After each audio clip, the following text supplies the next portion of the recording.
Namor the Vato! Sounds a little fishy to me, I say. North Hot Takes. Tenoch Huerta has been cast as the MCU Namor!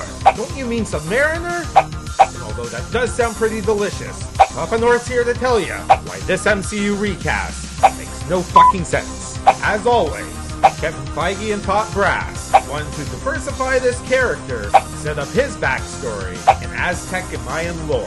And by Aztec and Mayan they mean, better bookmark this one, kids.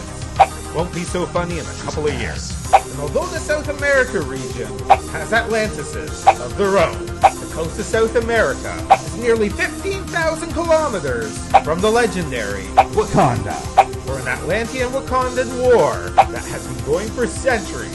It's hard to imagine how these two peoples would even meet in the first place. It was nearly 400 years ago Christopher Columbus discovered America. And at the time, that was a dangerous journey. So the likelihood of these two cultures interacting centuries ago makes no fucking sense. The Atlanteans don't have fancy boats or submarines.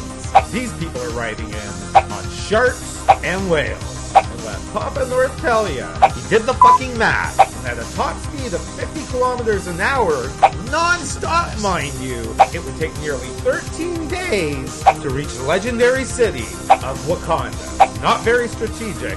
How fucking stupid is that? Not to mention any weaponry or fighting device and supplies they would have to bring along. The resources, time, and energy it would take to mount an attack makes no fucking sense for these two nations to be warring, unless you're using Starship Trooper bug parts to launch an attack, but then the world would be aware of that too.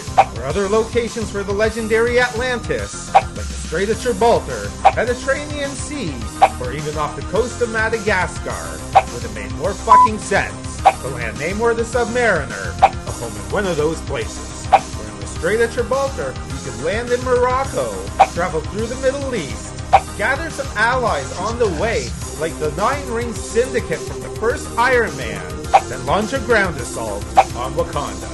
Or from the Mediterranean Sea, make your way through the Red Sea, passing Egypt and Jordan, possibly having a Moon Knight cameo on the way.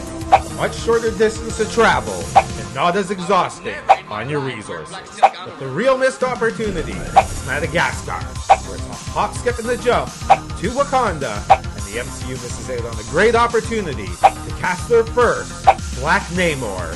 And that would have actually made sense, but it already doesn't make sense. Because in Civil War, they hinted at tidal waves hitting Wakanda. But if they have a fucking cloaking force field, then why does Wakanda have to worry about an attack from tidal waves or artillery?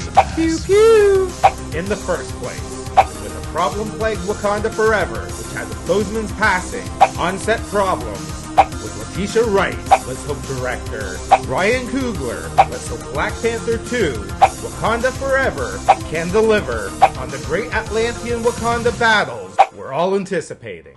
And that's North Hot Takes.